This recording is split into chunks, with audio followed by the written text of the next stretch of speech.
Ketika sedang di sekolah, kuliah, ataupun kantor, waktu siang selalu menjadi waktu yang paling enak untuk tidur.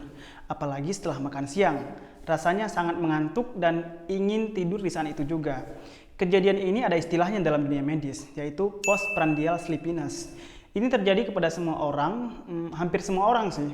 Sebenarnya, ini adalah hal yang natural dan tidak perlu dikhawatirkan. Namun, pada beberapa kasus, hal ini bisa merugikan kita, misalnya membuat seseorang jadi tidak produktif di siang hari, atau bahkan meningkatkan resiko terjadinya kecelakaan jika setelah makan siang kita harus berkendara. Afternoon slump, istilah yang lebih generalnya, terjadi karena makanan yang kita makan di siang hari biasanya tinggi karbohidrat, sehingga tubuh membutuhkan suplai darah dan oksigen yang lebih banyak untuk mencerna makanan tersebut. Karena oksigennya semua terkumpul di perut, maka oksigen yang dialirkan ke otak kita menjadi lebih sedikit. Hal inilah yang membuat kita sangat mengantuk. Refleks yang terjadi adalah biasanya kita akan menguap. Fungsinya adalah untuk menarik oksigen lebih banyak ke dalam tubuh kita. Faktor lain yang menyebabkan afternoon slump adalah sleep quality kita yang rendah. Kalau kita kurang tidur pada malam hari, sudah pasti siang hari kita akan lebih mengantuk, apalagi setelah makan siang. Untuk mencari solusinya, kita tidak boleh memandang ini hanya dari satu sudut saja. Karena tidak mungkin kita tidak makan siang dan biasanya jajanan makan siang yang ada di sekitar kita pasti tinggi karbohidrat. Jadi beberapa solusi yang dapat kita lakukan adalah, yang pertama, ketika sarapan jangan minum teh manis atau apapun yang manis. Minuman manis cepat merangsang kita untuk lapar di siang hari. Dan perasaan lapar karena makanan manis itu adalah lapar yang pengen makan banyak, misalnya nasi padang. Kalau bisa, makanlah hanya protein dan lemak saja, misalnya telur rebus atau sepotong ayam ataupun ikan dan minumnya air putih saja. Dengan begini, kita dapat dengan mudah mengontrol rasa lapar kita di siang hari. Yang kedua adalah tidur yang cukup di malam hari. Tidur yang cukup itu minimal 8 jam sehari ya. Dan yang ketiga adalah meningkatkan kualitas tidur. Di zaman sekarang, kualitas tidur merupakan hal yang sulit kita dapatkan karena kita selalu berada di depan layar HP. Cahaya dari HP membuat otak kita mempersepsikan malam hari sebagai siang hari, sehingga kualitas tidur kita akan terganggu. Selain kualitas, kuantitas juga berkurang karena kita akan sulit tidur pada malam hari. Kurangnya kualitas dan kuantitas tidur ini tentunya menyebabkan kita mengantuk pada siang hari.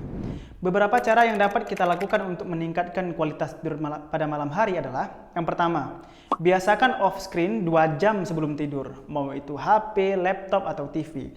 Jika terlalu sulit, cobalah dulu dengan 1 jam sebelum tidur. Matikan lampu 1 jam sebelum tidur dan ganti lampunya menjadi lampu warna merah redup. Kemudian biasakan rutinitas malam hari, misalnya 1 jam sebelum tidur cuci muka, sikat gigi, menulis apa yang akan dilakukan besok, membaca, dan kemudian tidur. Kalau hal ini dilakukan berulang-ulang setiap harinya, maka tubuh akan paham bahwa itu adalah rutinitas menjelang tidur, sehingga kita akan lebih mudah mengantuk dan tertidur. Solusi yang keempat adalah bright light therapy. Kalau sudah terlanjur mengantuk dan ada yang harus dikerjakan di siang hari, maka ini bisa jadi solusi sederhana. Caranya adalah hadapkan wajah ke arah cahaya dan pejamkan mata Anda. Ini akan membuat otak kita dibanjiri cahaya terang sehingga bisa mengurangi rasa ngantuk yang kita alami. Kemudian yang kelima adalah tidur siang. Kalau memang tidak ada hal yang mendesak, ya tidurkan saja, apa salahnya kan? Tidur 15-30 menit di siang hari sebenarnya membuat tubuh kita tercas full sehingga energi kita bisa pulih 100%. Kalau saya pribadi ya, suatu saat kalau saya punya perusahaan, saya sepertinya akan membuat jam tidur siang. Mana tahu bisa meningkatkan produktivitas karyawan kan. Yang keenam adalah olahraga. Olahraga membuat level energi kita konsisten, jadi stabil sepanjang hari. Yang ketujuh adalah jangan minum terlalu banyak kafein, terutama setelah jam makan siang. Kopi tidak menambah energi kita, hanya saja kopi membuat tubuh kita tidak tahu bahwa kita sedang lelah.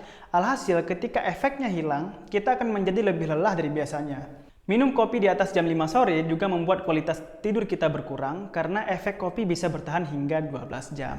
Nah, itulah teman-teman solusi bagaimana caranya supaya kita tidak mengantuk setelah mengantuk pada siang hari. Itu saja video kita pada hari ini, semoga bermanfaat. Jangan lupa like dan subscribe supaya tidak ketinggalan video-video yang seperti ini ke depannya. Terima kasih.